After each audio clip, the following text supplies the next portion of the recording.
안녕하세요. 반갑습니다. 최수창의 인사이트. 이번 시간은 K조선 실적 고공행진 이어지고 있는데요.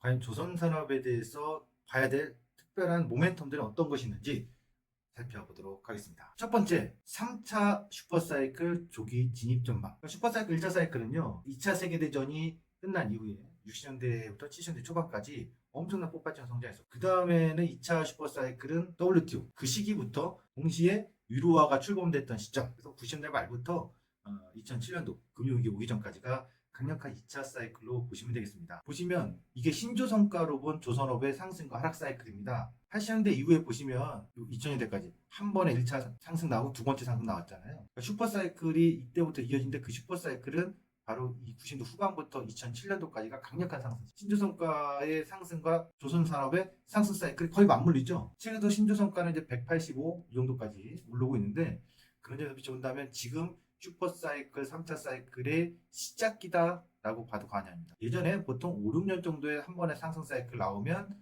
또 하락기가 있었습니다. 이번에 코로나 시기 이후에 상승 시기가 나타났거든요. 코로나 시기 이후에 소비가 급격히 줄어졌던 것이 폭발하죠.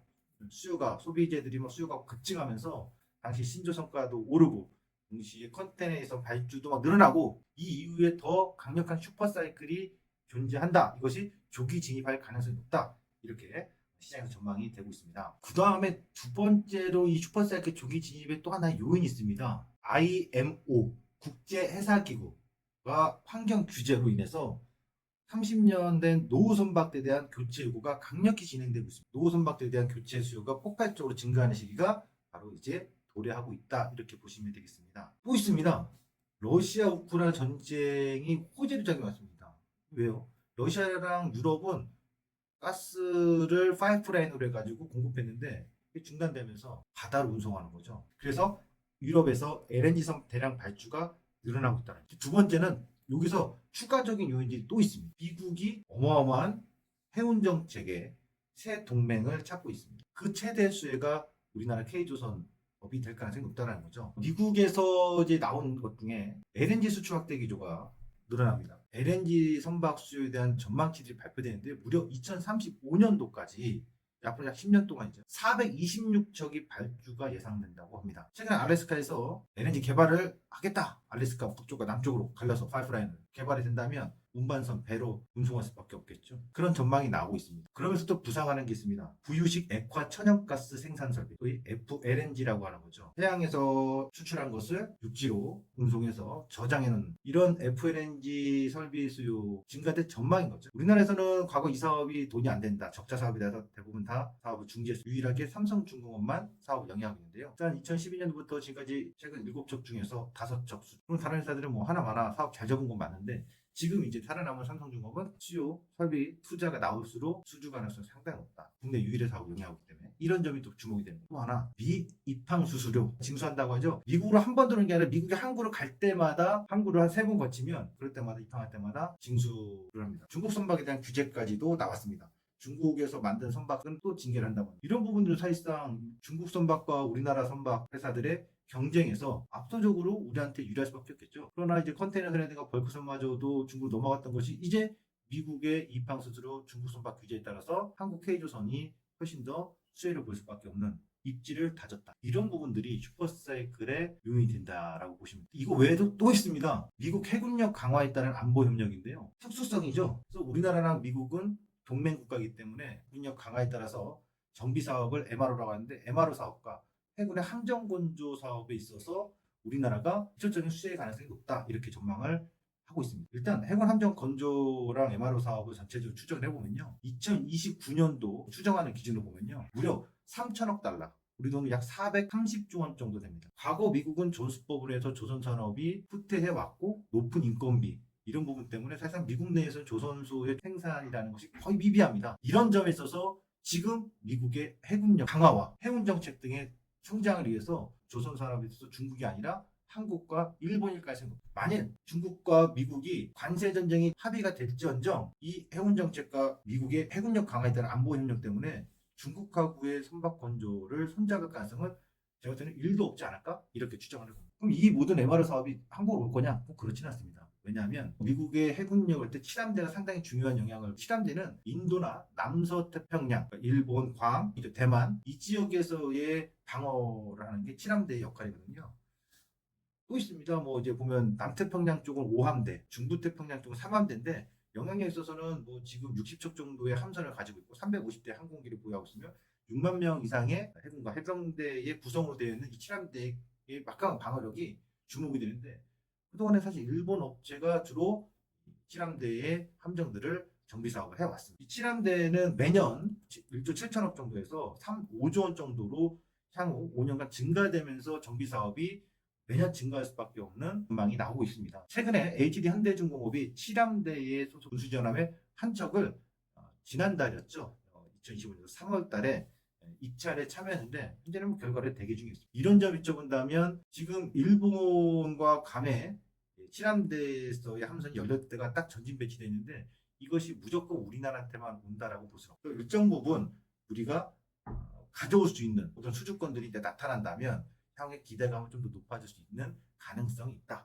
이 칠함대의 중요성 중에 하나가요. 한국정쟁 당시 인천 상륙작전을 지휘했던 육군 장군이었던 메가드 장군 있죠. 이 메가드 장군 사실 이 칠함대의 아서스트로 장군 중장이었죠.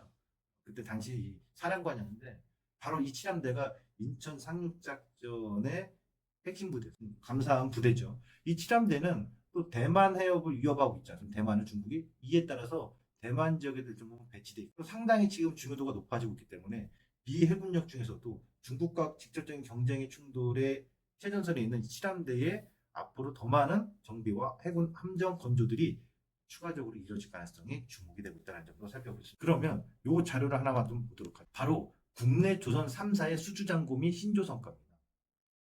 그러니까 신조성과가 오를 때 수주잔고는 급격히 증가합니다. 그러니까 조선산업의 사이클은 신조성과, 클락슨의 지표에서 나온 신조성과와 수주잔고가 같이 움직인다고 보시면 되는데 최근에 신조성과는 작년부터 지금까지 계속해서 우상향 구간에 있다는. 그럼 신조성과의 끝은 알 수 없으나 지금 상승 요인들에 대한 추가 수주의 기대감이 높아지고 있기 때문에 신조성과 플러스 미국의 해운 정책, 해군력 강화 등이 있어서 동맹국인 K조선이 추가 수혜를 받을 수 있는 플러스 알파 요인이 있다는 점. 그러면 당장에 신조성과에 좀 멈춤이 나타나더라도 그 극복할 가능성이 높겠죠. 그럼 이제 수주 산업이기 때문에 실적에 대해서도 살펴봐야 되겠습니다. 실적 발표가 4월 24일 날 HD 현대중공에서 발표했는데 매우 경이적인 영업이익의 증가를 보였습니다. 무려 전년 동기 대비 1936%, 매출 3조 8,225억 원, 영업이익은 4,337억 원에 발표를 했는데요. 놀랍죠? 이것은 과거 22년, 23년도에 받았던 수주. 당시 이제 고부가 같이 신조성과가 막 오르던 시기였거든요. 그때 받았던 물량들에 대한 인도된 시점에서의 1분기 실적 발표가 됐는데 이 부분에서 제값받기 제대로 이루어졌던 점. 그리고 작년에 한 해 동안 후판 가격이 계속 하향 안정화됐습니다. 최근에는 이제 70만 원대까지 떨어졌지 않습니까? 이런 점에 있어서 굉장히 높은 영업이익, 10%가 넘는 영업이익을 환율 효과도 일정 부분 높은 영업이익률의 회복에 역할을 요인으로 작용했다. 그러면 이 수주 잔고가 더더더더 계속 증가되는데 많이 끝나면 어떡하냐? 작년 24년도 기말 기준을 보면요. 국내 조선 3사의 수주 잔고는 무려 150조. 3년치 일감은 넉넉히 확보해 놨기 때문에 실적 발표하는 시기마다 긍정적으로 실적 기대치가 더 높아지거나 긍정적으로 나올 수밖에 없어요. 이런 점에서 올해 2025년도에는 신규 수주에 대한 추가. 그럼 신규 수주는 올해 어느 정도 될까요? 신규 수주 올해 목표치입니다. 3사 기준에서 삼성중공업이 약 98억, 100억 불 정도. 하나오션이 약 90억 달러 정도. 한국조선해양이 무려 180억 달러 정도로 올해 신규 수주를 전망하고 있습니다. 당연히 LNG 분야에서는 우리나라 거의 70% 이상을 시장 점유율을 차지하고 있기 때문에 이번에 미국에서의 중국 선박 규제 때문에 이 LNG 시장에서는 거의 독보적인 시장 점유율을 더 높여나갈 가능성은 누구나 예상할 수 있겠죠. 이런 부분들이 앞으로 조선 산업이 계속 지속적으로 주도 장성을 할 수밖에 없는 모멘텀으로 작용할 가능성. 차트 한번 잠깐 보겠습니다. HD 현대중공업이 그동안 제가 계속해서 조선 산업에 대해서 지금 볼 것은 오로지 단 하나의 사람 조선주다. 조선산업이다라고 얘기를 해드렸는데요. 이 조선주의 지금 HD 현대중공업 보시면 신고가가 나와요. 한국조선에 조금 신고가 낼 거라고 했습니다. 결국 신고가 따라옵니다. 현대 미포조선도 따라 신고가 냈습니다. 이제 안 낸 게 누구냐? 그러니까 HD 한국조선해양이 자회사인 현대미포랑 현대중공업이 나왔으니까요. 그럼 누구 믿어야 돼? 하나오션하고 삼성중공업도 신고가 될 가능성은 매우 높다라고 하죠. 최근 이제 HG 한진중공업도 뒤늦게 후발로 올라오고 있습니다. 대장은 HG 한진중공업. 기술적으로 좀 설명드리면 제가 보는 이 핑크색 바탕과 파란색 있잖아요. 여기 보시면 N자 상승을 좀 그려드리면 이거 하나 N자 이게 지금 천페서의 원리에서 N자가 나오는 거거든요. 그러니까 중기적으로 이제 27만 원대 계속 지지가 되는 한 계속 올라가거나 아니면 눌렀다 가고 지그재그해서 가거나 가는 수순이에요. 절대적으로 추세가 무너지지 않고 추세가 살아난다. 이때 당시 이 저점과 이 상승폭의 하프 자리가 눌림 매수 자리거든요. 언급 계속했던 자리들. 하프에 눌리면 부셔. 조선주는 지금 많이 올라온 것 때문에 부담 갖고 빠져나가려고 하는데 가는 놈이 또 가는 거고 올라타는 말이 더 잘 달립니다. 달리는 말 올라탈 줄 알아야 됩니다. 지금 수급적으로는 낙폭과대인 자동차, 반도체, 2차 전지 이쪽이 들어올 때는 얘가 조선주가 수급적으로 좀 꿈틀꿈틀 멈칫멈칫합니다만 방향성에 있어서는 의심의 여지가 없는 주도주다라고 보셔야 될 것 같습니다. 그러면서 엔진 사업부의 선박 엔진도 있는데 조선 관련된 기자재 업체들은 매우 긍정적인 신고가를 계속 보여주고 있기 때문에 무너진다 겁먹지 않기를 바랍니다. 조선주의 강력한 상승 이런 부분들이 몸에 계속 작용하고 있다는 걸 좀 염두에 두셔야 될 것 같고요. 한 가지 더 그건 만에 하나 조선주가 리스크가 없냐? 많이 올라온 것 때문에 부담된다는 거 왜 다른 리스크가 없냐? 조심스럽게 있습니다. 그건 신조성가가 멈칫멈칫하는 거. 그러면서 시장 내에서 신조성가가 멈칫멈칫 하락했을 때 좀 상승이 둔화될 수 있다는 점. 새로운 주도주 소위 말하는 반도체 쪽이나 2차 전지나 자동차나 바이오나 어떤 새로운 주도 셋업에서 터닝 포인트가 더 강력히 부상이 되면 그쪽으로 좀 자금 이동이 조금 되면서 상승이 탄력이 매우 가파르기보다는 둔탁하게 움직일 수는 있습니다. 하지만 저 고점이 변곡점이거나 추세 이탈의 기준이 나오지 않았다는 점에서는 이 추세 이탈의 기준에서는 27만 원, HD 현대중 같은 27만 원 이탈제까지는 계속해서 눌려도 상승이고 올라도 더 가고 이럴 가능성이 상당히 높다. 조선주에 대한 주도 상승 지금은 여러분들이 꼭 앞으로도 꼭 주목해야 될 집중해야 될 섹터다 이렇게 보시면 될 것 같습니다. 지금까지 K조선에 대해서 인사이트 최수창이었습니다.